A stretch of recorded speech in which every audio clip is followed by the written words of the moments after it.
No. Oh, we're Okay. live. Hopefully. Hey, welcome everybody. This is Margaret and Bethaney, and this is our Monday empowerment show where we talk about empowering stuff for us women. And this coming year of 2019 being about our voices, our power, our the leadership spaces that we are holding. So, welcome, Bethany. Good morning. Good morning. I, I missed you last week when we both just kept popping off randomly, and I had to I go on to. know. I think it's part of Um, Margaret's plan to just boot me off. So she, it's technical issues, and she's like, I can't get it to work. drop. What's this button that looks like a drop? All of a sudden, Um, she's gone. I see how know. see how it goes down. Two powerful personalities. This is what you have to deal with. This is real life. That's right. That's right. And we both have on scarves today, so I guess that's also real life. Yeah, I do. But Yeah. we wanted to talk a little bit today about just the holidays are coming, and we talked a little bit about that around Thanksgiving, but to really give you some specific strategies today around dealing with the stress of holidays, because it's a completely different experience for men and women. We women tend to do more of what they call the emotional labor. And if you Google that term, there's a lot of really fascinating articles about that. But we tend to do all of the emotional labor around holidays, around all of the planning, all of the arranging, thinking ahead of the shopping list, and all of the things that we're going to create, or the gifts that we need for family, for our husbands' families, for our partners' families, for our kids, partners, and all that kind of stuff. We do all of those extra tasks on top of whether we are hosting and when we're not hosting. We typically, I don't know about the younger generation, but I know in our generation, we're the first ones, if we are at someone else's house, to jump up and to help and to be thinking about the experience of the host, and then all of the travel and stuff we have to do. So we came up with some great strategies this morning for dealing with that. I don't know if I would say but maybe dealing with it more honestly, more authentically, and sure, betterer. Yeah, as best as you can. Yeah. Sometimes it's super amazing and joyful. It depends on who you are, your family, your situation. But if we're going in and we're doing it and you're participating, then let's make it the best experience possible, right? The best experience possible. Yeah. So let's talk about our first strategy, which I think you had for us today. What was your first strategy? Oh yeah. Well, my first strategy is one that I have been grappling with, but it is extremely successful and very simple, but there's a lot of resistance to it, I imagine. And that is the nap or the power nap. Yeah. And it is something that I have throughout my life, I have definitely perfected. I used to work like a bazillion hours as a sign language interpreter, and I would be, 12, 13-hour stretches and traveling and all of that. And I learned to take naps in my car, like set my timer and like literally take. So that's why Margaret knows I can literally sleep anywhere. I taught myself to like be in my car, not even put the head back, like literally just be like this and doink, and then pop up, in 20 minutes. But as I, to be honest, as here we are now today, I was like, that's okay. That's, a lot of hours or whatever. And now, I'm working from home, and, clearly there's a lot going on with Team Margaret, and I've got my daughter. And so you think that I'd maybe have a little more compassion for myself for taking said power nap.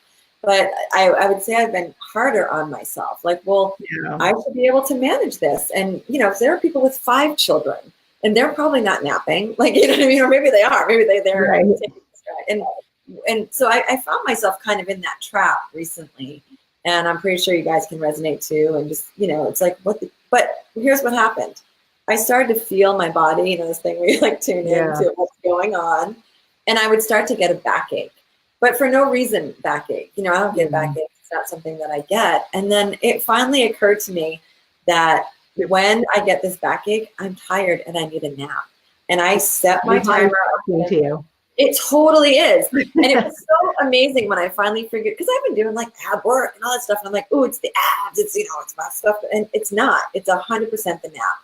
When I took the nap, the backache went away. I mean, it was literally saying, knock, knock, I need some help and support. And I feel like in this time of crazy busy, and not only are we doing all this emotional load of the holidays and all that, but now you've got that on top of your everyday, if you work or if you're taking care of the home and the children and whatever the family, whatever the things that you do.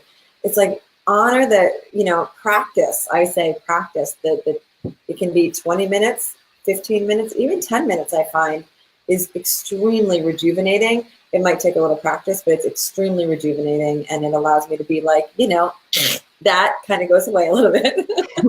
And I can be serene and calm and a lot more joyful when I'm not feeling like I want to kill somebody because I'm exhausted. Yeah, I think there's that sleep element of it, right? Especially when we're sleep deprived and we're so used to soldiering on, right? And so I was going to say a couple things, which was like, you don't have to sleep. You could use that time to sort of meditate. But when you think about what happens when you say to everybody, I'm going to go take a nap, first of all, we take that identity hit, like, what are people going to think of me? And everyone has to sort of step up to the plate a little bit because we're removing ourselves. But when we do that, it's like destimulation, like your system probably needs destimulation. And so imagine that you just go, because to take a nap, you usually go to a quiet, dark room where you're just like, right? And so imagine if we could think about ourselves as someone who's twice as sensitive and remove some of our judgments about that and say, because if you've ever sort of pushed, this is one of the things we were talking about this morning, you can push and you can push through and you can soldier on, but there is a price to pay on the other end, and that is bitchiness. You're going to get bitchy at some point. So maybe that hits you and you get sick or you get exhausted or you just feel really crabby and bitchy, right? And so there's that after effect that it's like, I'm not going to feel good after this. So when we accept that and honor that, like, what if, again, I'm going to challenge you. What if I could think of myself as someone twice as sensitive as I really am? And that you can just feel all like the resistance and judgments, but how differently would you treat yourself when you're under a lot of pressure and stress? Would you give yourself a 15 or 20 minute like power nap or meditation or de-stim window to sort of support yourself during that time, right?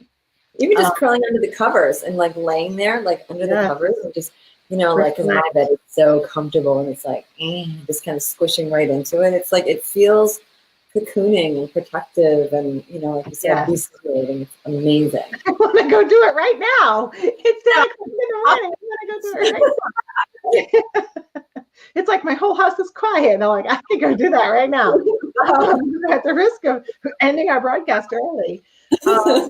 One of my strategies was, so we've got nap, was to be more honest. So, I'm a huge fan of law of attraction, right? And so their book, Abraham Hicks, Ask and It Is Given, has this really powerful exercise of pre-paving my day. Like, I would love it if my day goes this way, right? And everything is easy and everything is wonderful.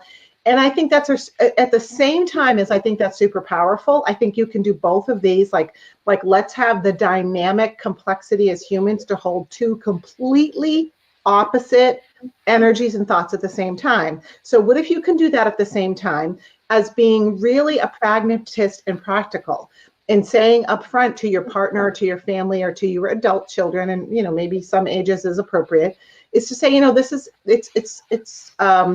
especially, with Christmas and Hanukkah, with all of the presents and all of the food and all the festivities that go around this time of year, is like, this is actually going to be super fun and also kind of stressful. And, and I'm going to be, I know for me, it's like, I'm going to be pretty tired at the end. There's going to be times when I'm a little bit strung out. And that's how this is going to go, because it's a lot to take on. I want it to go beautifully. But I'm probably going to get strung out at some point and really need support. And if you hear snappiness in my voice, that means I probably, need you to jump up and help me more, So there's sort of this pragmatic way of saying, and sometimes it's just us, right? Sometimes we're pushing. It's like, I just came from a holiday, then I'm on a trip, and then I have to be, making a video, and then I have something big due tomorrow. Sometimes some of you, I don't know, have like full-time jobs and you're doing coaching on the side, right? And so there's a really a reckoning up front of like, this is going to be out of balance. I'm going to feel a little strung out. And I think that just changes our ability to be kinder, compassionate, more compassionate on ours. I'm making up new words. I do need to go cocoon in my bed. More compassionate on ourselves, right? About like, this is just the reality, because there is no other way. There isn't unlimited amounts of multitasking, energy, emotional connection, thinking about everybody, juggling a million things. And then the few things that, we do forget, there's just not endless amount of multitasking bandwidth. So to me, that's sort of being really pragmatic up front. And lo and behold, sometimes when you do that, people are like, well, I mean, I could take care of this part, mommy. And you're like, what? My 20-year-old daughter's going to go pick up the cake for me? That never occurred to me, right? And our partners. And because we have done it badly before, we have snapped at people before, probably. I mean, maybe just you and me, Bethaney. So it's that anger. It's a big surprise. I heard Jim Gaffigan on a Sunday show talking about, he's a comedian, talking about how little kids will go, it's the holidays, why are grown-ups so stressed out? Like, they have no idea. And he's so angry. Right, like what it takes, and how his mother used to be like, that's it, Christmas is canceled, like when the kids were bratty, and they'd be like, no. So it is a stressful time, and we just honor that in ourselves. Which kind of leads us to our third strategy, which is Bethaney Long's patented word. Bethaney Long, it's the word and, A-N-D. And so and very, very strategically. So do you want to give me an example of that? Because it's a place where we normally, what makes it patented Bethaney Long is that we use it in a place that we normally say but, which sort of like hits the brain differently. It's sort of like now I'm saying the opposite, or I'm undermining or undercutting anything I just previously said. So do you want to give an example of a statement? So one of the examples that my dear Tim gets very often is, I want to kill you and I love you. Now, that may not be true. Because at the same moment, they are both true. Now, that's an extreme example of using and, but it is one that I use often because, and it makes us laugh, and it makes me, I do crack up and think I'm hysterical, and he knows there's a little anger, there's a little something going on, but I also, he might be able to hear that I also love him, and he just usually looks at me, I don't know, and then a conversation will ensue. But that's like the funny, jokey way of using and. But it is extremely perfect. Well, that's what I was thinking about, because sometimes when we do get bitchy on the end of something, right? Because we've either overdone, we've done too much, we've let our boundaries be pushed too far, we've gotten strung out without realizing it, and now we're bitchy. Using that word bitchy a lot today. It's like Christmas is coming. It's the bitchy time of year. And so I tend to use it in an apology, because we can either do two things, right? We can either stay defended and be like, well, it's because you guys didn't help me and I'm mad, and everyone's like, you're being a bitch, and you're like, well, it's your fault, right? Or we think we can just apologize and lose, and just be like, sorry, I should have done better. And the and gives you the middle ground, right? For me, it's like, you know what? I was a bitch. That was over the line. I really snapped at everybody. And I needed more support. I need you guys to step up and support me. It's not a but, because when people hear but, yes, I'm a bitch, but it's basically, but it's your fault, right? And so they can't hear that whole second half after the but. Yeah. I mean, what you said before, like usually be like, I love you, but right. And after the I love you, the soft part that preceded the but, they never hear it. They only hear the zinger that's coming in after. It's usually a zinger. Yeah. And it's like, I want you to think of both things can also be true, right? You could have overreacted. You could have gotten bitchy. You could have messed something up. And it's still also true that you needed more support, or, there's something that we need to go to do differently, forward. Or even if it's like, I overextended myself and I'm really feeling it. And I want to really think about next time. So, we've got more guests coming. Let's kind of work through that. So to me, it's such a magic word. And when you have the and superpower, because you're using it strategically, TM Bethaney Long, nobody else is prepared for that. Like no one's heard this kind of logic before because it's non-defensive logic. You're not but and then blaming them. They don't hear that but, which is like, I'm trying to win this argument and you're trying, it's an and people usually like, oh, okay. What is that? What's happening? Like, what just happened? And you can use things that sound opposite and say, and, it's like you did, I want to kill you right now and I love you. Or, I also use it when someone else is melting down, right? It's like, so I can honor without arguing and saying, stop that, stop that, stop that. I can honor and say, you're really upset, you're overtired, and you're really mad right now. And, right? And it's like, we need a better plan, and it's still not okay, to throw the butter knife at me, for example, or something like that. No, right? And I do with Dylan all the time. She's 4. And it's not okay to spit at yourself. Right? It's not okay to stab me with that butter knife. Dylan's 4, and I want to play. I'm like, yeah, I get it. I know you want to play, and you can play, and together we're cleaning the house or we're doing something as a family right now. Usually it's, we're cleaning or we're doing something, and and we need to work as a team to get this done, and then we can play. But it's like, yep, I hear you, and this is what's happening. We can go back to that. Like, it's not like shutting it out. There's a lot of ways to use it, and we've given you quite a few examples, but and we're still in the habit of saying but. Like, I know you want to play, but we have to clean the house. Right. And so it's a real new habit. I recommend everybody play with that. So I think our strategies were take power naps or meditation naps. Oh, I just froze.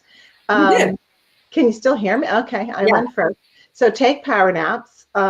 Recognize in advance, have a family meeting about this is going to be like stressful a lot. I'm going to need support. I just did that the other day. Specifically ask what you need, right? Be thinking about what you need in that one. We often don't want to ask for help, and that's another big thing we should probably talk about next time.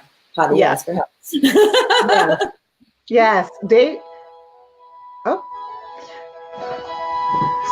It's like Christmas tones in the background. It's GoDaddy. It's GoDaddy. Whenever GoDaddy posts my website, I'm always like, hello, is there something wrong? That was weird. So anything else? Any more of your fabulous strategies as we come into this last week push? I mean, this is a week that's a kind of good to push because next week a lot of us are off, but it's also a week that can get hard to push because no one else seems to be working. Yeah, it really is. And it's like honor the need for a break. And then, Deanna is, so honor the need for a break is really the big deal. And Deanna is saying, asking for help is a big one. And seriously, we probably should have a whole thing on this because, when you're a powerful, strong woman and you're doing all this work and you've got all these things going on and we do it our way and we want it our way. Yeah. So, the challenge is how much of that way can you let go of in order to let somebody else help you and to even know what to ask for help. I asked somebody the other day, like, what do you need for some help? And they're like, I don't even know. Not that there's not a list, not that there's not things, but I think that's a really big one for powerful, amazing women like you. Vicki put in a great idea, who she says her husband also does sleep in his car. I hope you people are locking your doors. But she double points. She grabs the baby and goes, I'm going to go with the baby for a nap. She gets to rest. So find someone's baby, take their baby, and then if the baby's willing to sleep, and then go take a nap. I have actually I did that before when my nieces were young too. I was like, I'll put the baby in a nap, and then I'd be gone for a half hour. Great idea, Vicki. Hi, Donna. Hey, Miss McGurk, how are you? So thank you all for being with us here today. We're really excited to keep doing our little Monday show, bringing you our sometimes horrifying stories and wisdom. Got some comments on that show where the word jizz came up a lot of times. You have to hear it to believe it on how that was the thing the week after Thanksgiving show. But we'll be here next week, and then we'll be here the week after to sort of ring in the new year with you. And let us know if you have any topics, anything that you really want to hear us talk about, questions about me or Bethaney, our lives. It's all open season here on the Empowerment Show, because we want to share with you who we are, what we're doing, and also all the ways that we want to support you in your voice, in your empowerment. So thanks, everybody. Thanks, Babe. All right. Love you. See you next Monday. Bye.